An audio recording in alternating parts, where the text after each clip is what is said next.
I have an interesting experiment that I did on before I met my girlfriend. So the actual way in which I met my girlfriend was I was in Spain, and someone had given me the advice to get on a dating app. That a great way to start to learn a new city was to go on dates, to have fun, and just Sounds good. start to see some places and new spots. Thought great idea. Turned on the dating apps, but my instantly was sort of filled with dread as to the experience is not amazing. But I had listened to you before, and you said something before which really hit me, which was about how to be seen as being attractive. But I actually, when I listened to it, I interpret it slightly differently as to almost how to find your own happiness, Hmm. which the way in which you define trying to be attractive was through three things, which was to be comfortable in your own skin, to Yep. know where you're going, and have fun while you're doing it.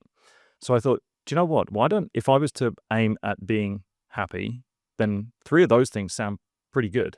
Like that, and in that order as well. And the first one being actually, I believe, the hardest one to kind of really understand who you are, be comfortable in that, to know where you're going, to have some form of direction, be ambitious. And for me, that was actually a little bit easier because I've kind of always been that as my personality type and from where I've been, and then having fun along the ways. I think sometimes we forget how to have fun Yeah. when we're doing those things. But the experiment that I ran was when I opened up Hinge and I set up a profile. I put those three things, and I put it down on my profile saying, I'm comfortable in my own skin, I know where I'm going, and I'm going to have fun while I'm going there. And essentially underneath it said, who's with me? That That blow up. single thing got me the most responses I've ever had. Yeah. It was insane. It was always the women going, "Love it, love it, love it. I'm all in. I'm in for the ride." And it worked, charm. However, it didn't work with my girlfriend because she never saw me on the app. I actually went and found her elsewhere. I actually went on social media and actually messaged her on there and privately asked her for a coffee. But it was so amazing that when I heard that information, one, I have to thank you for actually putting that into my world because it actually changed the way I presented myself for myself. And then actually in terms of from a dating world, it worked, but it was while it didn't bring me dates because I wasn't trying to actually engage with them in the end on that device, man, it was successful Yeah. in what it's probably given me. I love that as well because I spent the first 40 something years of my life not thinking I was attractive to women, not thinking women are interested in me, maybe especially attractive women. Um, I was married for the first 25 years of my adult life, and by the time I got divorced in my late 40s, I got out there in the world, and women were coming on to me, they were flirting with me, propositioning me. Like I said, my wife propositioned me. Yeah, she led the way. They were getting naked on first and second dates, and I was going, "What planet have I landed on?" Now, it wasn't because I was young and buff and rich. It wasn't, what do they say in the black pill that you have to have status, looks, and money? Is that kind of the 3 things you have to have? Probably the trifecta, yeah. Yeah, to get the high quality women, and then they go, "Well, I don't have those, so it's women's fault I can't get," whatever. And, I didn't have those. I didn't have the status, looks, or money. My what hair I had was going away. It was gray. I don't think I was in the best shape when I got divorced. Went through bankruptcy after that. So it wasn't like I had any of those things, and I still getting laid without trying. I wasn't even chasing anybody. They were coming to me. So I couldn't believe what planet I'd landed on. And so, that's like 20 years ago, and I'm 69, I'll be 70 at the end of the year, and, my jealous Latina wife still, almost daily, points out women that are coming just in the gym yesterday. "I can't believe my friend kept walking in front of you and bending over and putting her ass in your face while you were on that machine." You know, she still is pointing out women, typically much younger than me, women in their 20s, younger, who are flirting, trying to get my attention. And again, it's not because I'm young and buff and loaded, but all I can really attribute it to is those 3 things. I'm comfortable in my own skin. I did a shitload of therapy. I've been working on releasing shame for 35 years in various different scenarios, being with safe people, sharing the things about me that I have shame about that. I don't want people to know about me, revealing to where I am comfortable in my own skin. I like me. I like who I am. I'm happy being me.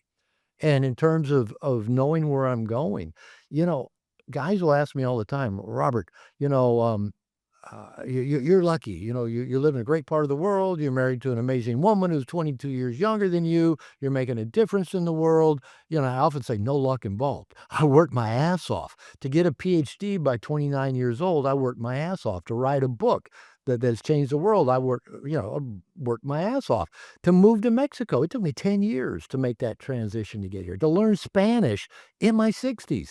You know, you got to put work into it. And I'm really okay with that, but, you know, not one day of my life have I gotten up and thought to myself, "What's my purpose?" I just get up and either do what excites me, what calls me, what perplexes me, what I struggle. If I'm struggling with something, I'm actually kinda struggling right now as we speak. I was talking to one of my best friends about it this morning. Like I said, I'm about to turn 70, my mother's 90, she's not gonna live a lot longer.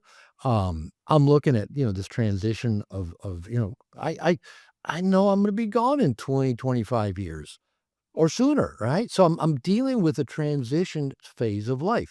I still love my work. I want to do my work. I also want some more kind of downtime, more time to connect with people I love. And so I'm actually in a phase of not knowing what's next. Right. And I was telling my friend, there's that part of me that wants to try to figure out what's next.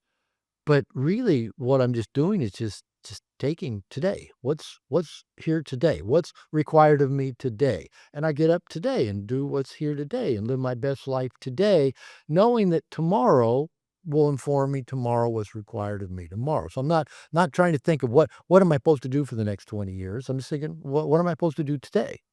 And I just get up and do today with all my passion and all my energy. And I'm having a good time. As I said, I moved to Mexico 'cause I just love it here. I'm, hanging out last night with 25 people that don't speak my first language, mostly Mexican, but half a dozen Cubans as well, which I can't understand the Cubans at all. My wife can't either.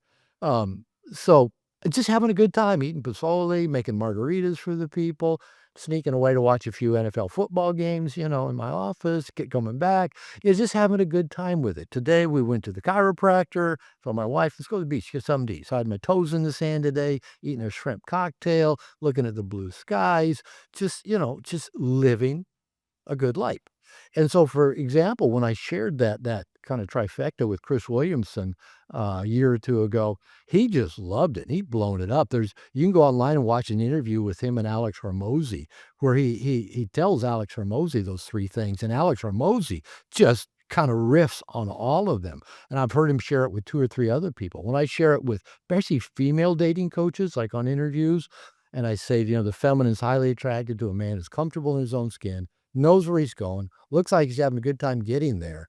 The women coaches all go, "Ah, yes." Yeah, they don't have to think about it. They go, "Yeah." The women aren't going, "Well, but does he have status? Does he have looks? Does he have money?" They're not thinking that. They're thinking, "He's comfortable in his own skin? Oh, how rare is that?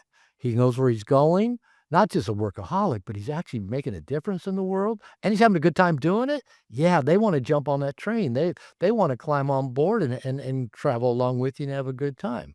So, I don't go out. I haven't chased women since my 2nd wife. I chased her for 14 years trying to get her to show up. But I haven't chased a woman since then. The feminine comes to me. And the feminine, is all things. It's women, it's babies, it's dogs, it's cats, it's money, it's opportunity, it's adventure. And I think when you are comfortable in your own skin, know where you're going, having a good time, everything is an adventure. Even me about to turn 70 and not knowing what the next 20 years are gonna look like, I'm excited. It's gonna be an adventure. If I look back on what's happened in my life over the last 20 years, I'm going, a lot's happened over my life in the last 20 years. The next 20 years is even half as interesting and excited. I'm looking forward to that one. So so again, I think the feminine. I can't say all women are naturally is going to be turned on by every guy, just like we're not turned on by every woman. But I think if you don't care if they like you or not, if you're not trying to impress them, if you're not trying to prove you're a high value man with your status, looks, and money, or that you do cold plunges every morning and go to the gym, 2 hours every day. A lot of times they don't care. They don't give a fuck. But you comfortable in your own skin, they want to get close to that. So I'm glad that worked for you, and I'm glad Chris has been spreading that around because it seems to resonate, and it breaks it down. So many young men nowadays think, well, if I don't go to the gym regularly, if I don't have big biceps, if I don't have six pack abs, if I, if Mike Lickfunnel isn't making me 100,000 a month, if how can I get the high quality women? And I go, just fucking look around. If you're comfortable in your own skin, they're already checking you out. But, we've got our eyes focused. Well, I want her. I want her. No, just look around. They're all out there. They're noticing. They're noticing. If you enjoyed that clip and you want to enjoy even more, then YouTube has thrown up the next video it believes you are going to enjoy most. No idea what it is. It's right here.